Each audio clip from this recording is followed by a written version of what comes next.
अथ एकविंशोऽध्यायः भक्तिवर्णनम्। नामधारक उवाच। साधूदितं चरित्रं भो प्रभोर्धन्यं दिनं त्विदं क्षणमात्रोऽपि कालोऽद्य नातीतस्तत्कथामृते। सिद्ध उवाच। तन्तुको नाम भक्तोऽभूत् त्रियामं भगवत्प्रियः संसारयात्रां निस्तीर्य याममात्रं तमाभजत्। तद्बन्धुता कदाचित्तं श्रीशैलं गन्तुमाह्वयत्। सप्राह मे मठः शैलः श्रीगुरुर्मल्लिकार्जुनः। सातं निषिध्य मूर्खोऽयमिति मत्वा ययौ नगं।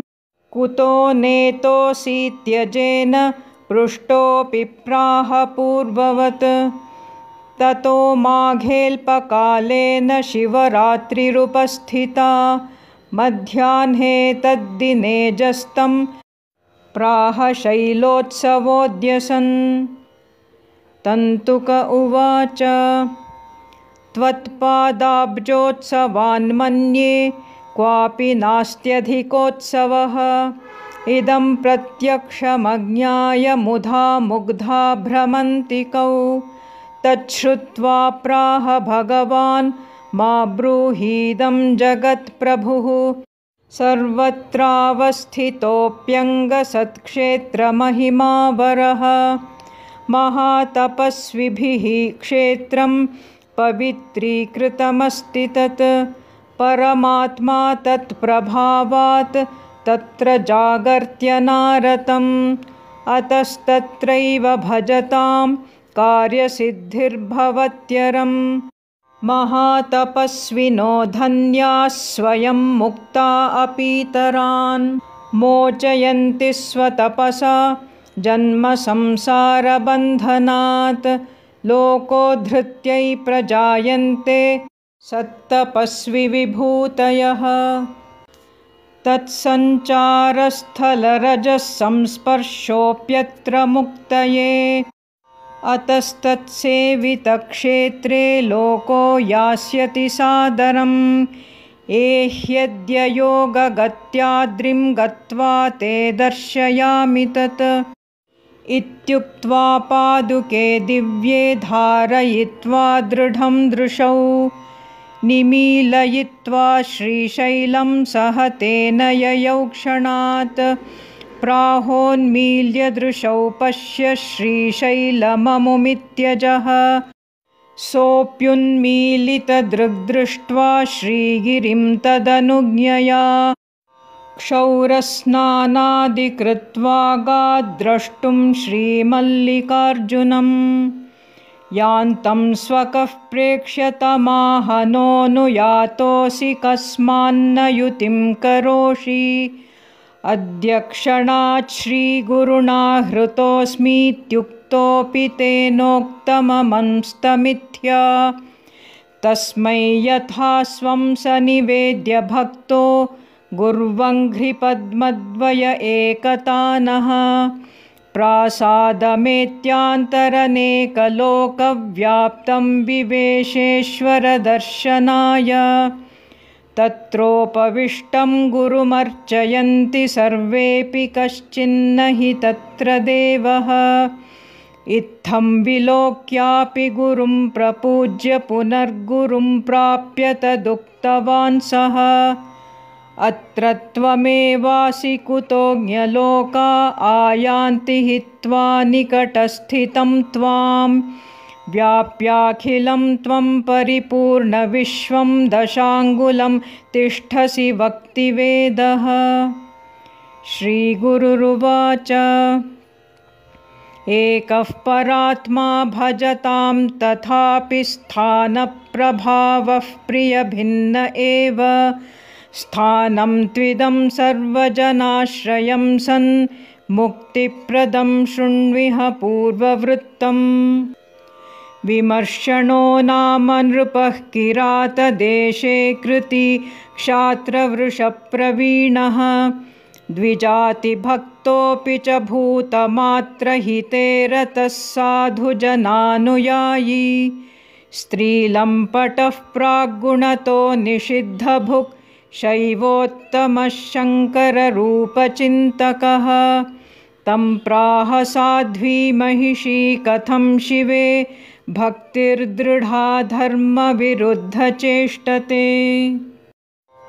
राजोवाच पम्पापुरेष्वाभवमाद्यजन्यामुच्छिष्टमत्तुं शिवसद्मयातं हन्युर्जनाद्वारिमृतिक्षणेजो दृष्टोर्चितः प्रोज्वलिताश्च दीपाः प्रदक्षिणं तं हि परीत्य शैवे दिने मृतस्तेन नृपोऽत्र शैवः ये दुर्गुणास्तेष्वनिसर्गजोत्था स्युः पूर्वसंस्कृत्यनुगो हि जीवः प्राङ्मे जनिः क्वेति तयाः पृष्टः प्राक्त्वां कपोतीं सति चञ्चुमांसां चिल्लोहनच्छ्रीमदगे शिवाग्रे प्राणार्पणान्मे महिषीह जाता क्वेतो भवान् यास्यसि चाप्यहं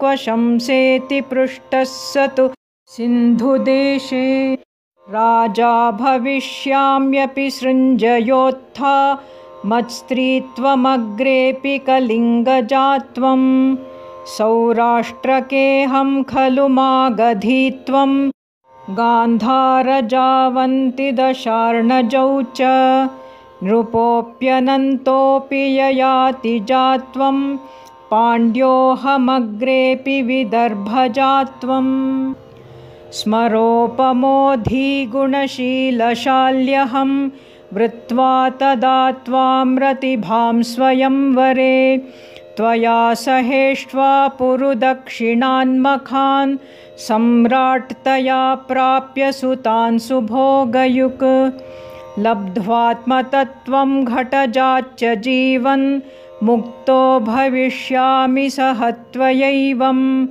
राज्ञपती वै प्रतिजन्म भूत्वा मुक्तौ भविष्याव इति ह्यवोचत् शम्भोः पुरः साहजिकासुदाना देवं तिरश्चोऽपि गतिस्तु लोकाः बुद्ध्वेदमायान्त्यपि देवता तु स्थलानुमानात् खलु जागरूका इत्युक्त्वा धारयित्वेषः पादुके सङ्गमं क्षणात् तमानीयेर यद्ग्रामं प्रहृष्टः प्रययौ स तु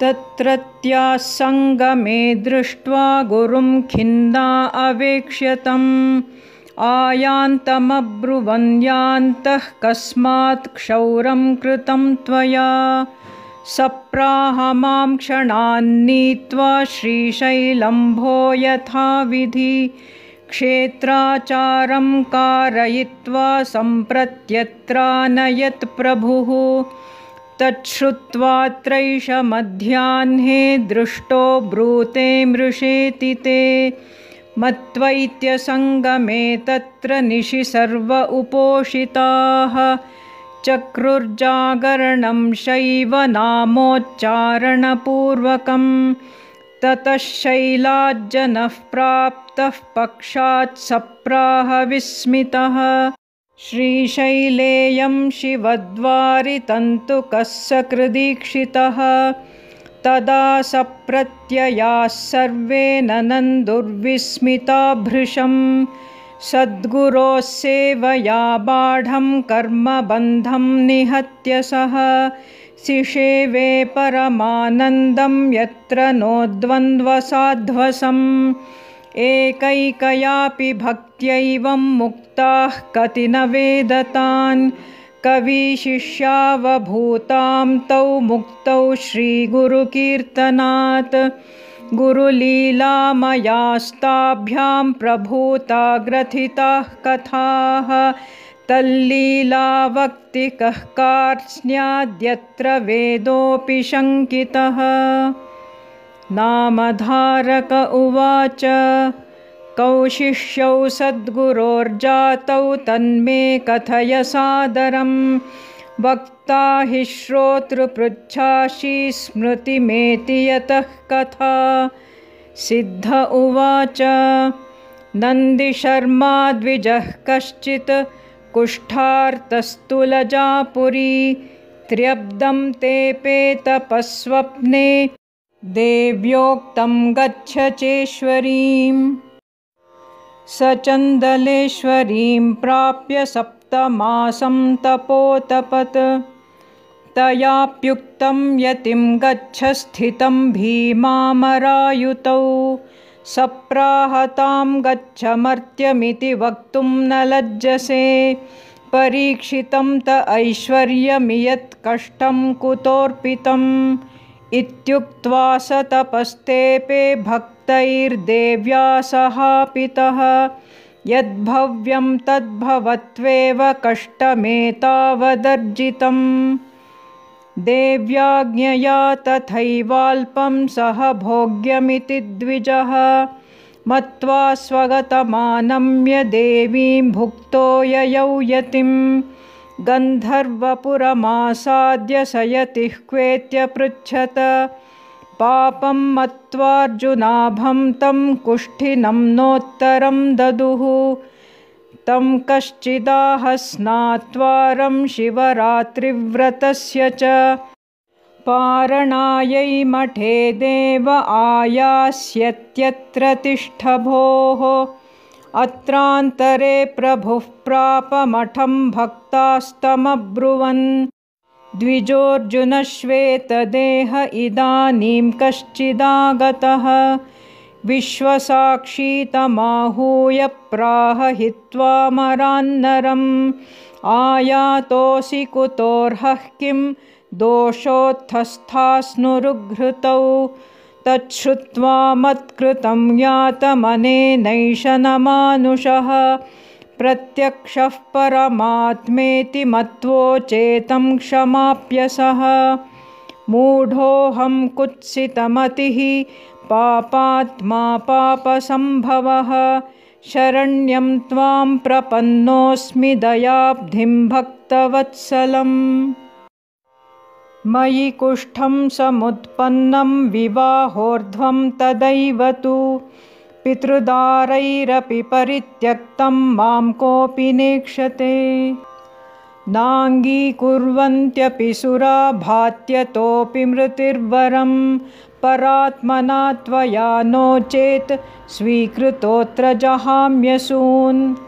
श्रीगुरुरुवाच माभिः पापोत्थरोगोऽयमियत्कालमनेन तु भुक्तं पापमतो भक्तिर्मयि जाता चलामला अत्रास्ते सङ्गमे तीर्थराजोघौघविनाशनः तत्र स्नाहीति सम्भाष्य सोमनाथमथाब्रवीत् विधिवत् स्नापयित्वा षट्कूलतीर्थे सचैलकम् अश्वत्थमर्चयित्वाद्राक् सोमनाथामुमानय सोऽप्युक्तवत् कारयित्वा तमानीय गुरोः पदे उपानयत्तमाहेशः पश्योत्तिष्ठाखिलं वपुः स्वर्णीभूतं स तु स्वाङ्गमुत्थायोद्वीक्ष्य विस्मितः किञ्चित् कुष्ठाङ्किताष्ठीवद्गुरुं प्राञ्जलिरब्रवीत् भगवन् किं कृतं त्वेतत् कुष्ठं शिष्टं कुतोऽल्पकं तच्छ्रुत्वा सस्मितं प्राह त्वत्संशयफलं त्विदम् इत्याश्राव्य गुरोर्वाक्यं प्रणिपत्याब्रवीद्वचः सुधाप्यम्बुधिया पीता मृतिं नयति किं दवः स्पृष्टा वित्वाद्दहत्यल्पं स्वभावं परिहृत्य किं हरे स्वभावः पूर्णत्वं तवानेनैति किं वद। श्रीगुरुरुवाच यद्भावो यादृशः क्वापि नान्यथा स्यात् स्वदोषतः ग्रहीतुर्भात्यन्यथार्के जन्मान्धस्येव शून्यता। मर्त्येन मम किं भूयादिति शङ्कोदिता त्वयि। तत्फलं त्विदमस्त्येकः प्रतीकारोऽत्र तं कुरु। श्रुतिबृंहितया सिद्ध्येत् पुरुष्टुत्या त्वमर्त्यता। भविष्यत्यनया शुद्धिस्त्वं कृतार्थो भविष्यसि। तच्छ्रुत्वा दीनवाग्लोलत्सर्वापघन आहतम्। स्वामिन् सर्वान्तरस्थस्त्वं किं वाच्यं ते ग्रतः प्रभो। लिपिमप्यक्षमो ज्ञातुं कथं स्तौमि पुरुष्टुत। अन्यत् किमपि कर्तुं मां यथा स्वं विनियोजय। प्रभुः प्राह सकृद्वक्त्रान्निर्गतं न पुनर्वचः। ममान्तः प्रविशत्येव दन्तावलरदोपमम्। उक्तमेव त्वया कार्यमित्युक्त्वा भस्ममन्त्रितं। प्रक्षिप्य तन्मुखे प्राहस्तु हि नानाविधोक्तिभिः। सोऽपि गीष्पतिवद्भूत्वा तं स्तोतुमुपचक्रमे। प्रेमगौरवनम्राङ्गो हर्षगद्गदया गिरा। साक्षात्तत्त्वमसीशत्वं कर्ता भर्ताव्ययो ध्रुवः। त्वं सर्वं खल्विदं ब्रह्मास्यात्मा साक्षी जगन्मयः। धिया गुणैस्त्रिधा भूतात् स्वभेदात् सत्त्वलक्षणात्। भूतान्युद्भाव्य सर्वात्मन् विश्वं सृष्टं चराचरम्। मायामयं ह्यस्वतन्त्रं वित्पात्रं कल्पितोऽत्र न। सोऽपि त्वन्मायया भ्रान्तो भूत्वा सङ्कल्पवान् सदा। यात्यधो विस्मृतात्मा सत्कर्मा यत्तो वियोनिषु। भ्रमते भुक्तनिरयः कल्पेऽपि वासनाहृदा। स्थित्वोद्भवति कल्पादौ प्राग्वत्सत्कर्मवानपि। गत्वोर्ध्वं पतति क्षीणपुण्योधश्चन्द्रमण्डले। ततोऽप्योषधिगो भूत्वा पुंसिरेतस्ततोऽप्यसौ। स्त्रीपुंयोगाच्छुक्ररक्तमयो गर्भत्वमेत्यहो। कललं प्राक्पञ्चरात्राद्बुद्बुदः सप्तरात्रतः। पेशीपक्षादर्बुदोऽथ भवति स्वस्थितो घनः। मासाक्रूरः शिरोद्वाभ्यां ग्रीवाद्यङ्गानि च त्रिभिः। चतुर्भिस्त्वग्रो मनखाः पञ्चभिः षड्भिरप्यथ। नासास्याक्ष्यादिरन्ध्राणि सप्तभिश्चलनं च धीः। अष्टभिर्नवभिः पूर्णो देही भूत्वेश्वरं जगौ। जातो मृतश्शश्वदहं वियोनिर्मयोषिता भक्तिपराङ्मुखेन।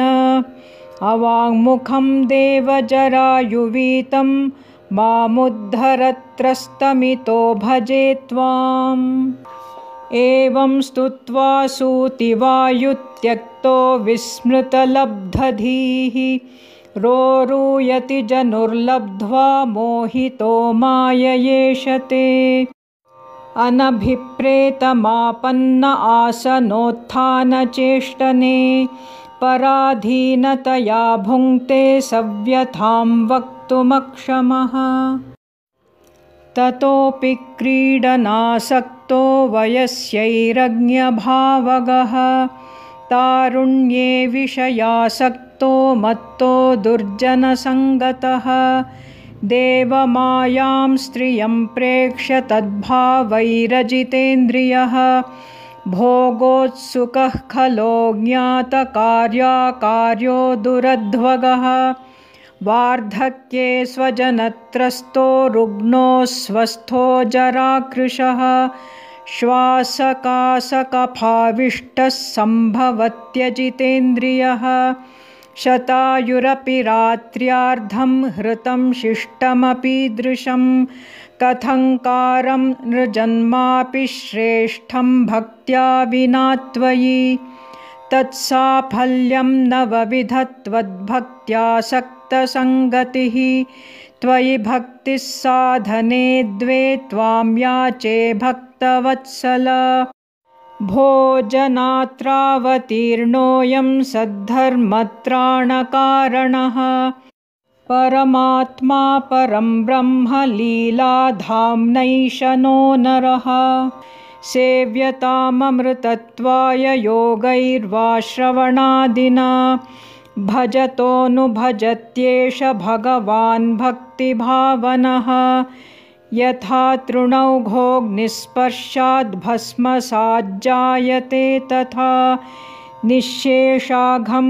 कृपांशेन निर्दग्धं मे मुना तथा भगवन् कथिते वाच्या वाङ्मनो विषया गुणाः श्रुत्या नेतीति सिद्धेऽपि श्रद्धावद्योगिगोचर इत्यादिना बहुस्तुत्वा पदोः प्रणिपपातसः शिष्टं कुष्ठं तदा नष्टं विशिष्टेष्टसुतुष्टितः तत्रैव स्थापयामास तं दत्वेष्टं वरं प्रभुः सोऽप्यानीय वधूं स्थित्वा व्यरचद्विविधाः कथाः कवितां प्रसृतां लोके तस्य ज्ञात्वा नृकेसरी कश्चित् कविरमं स्तेयं गर्ह्योदारापि नृस्तुतिः तद्ग्रामे केनचिन्नीतो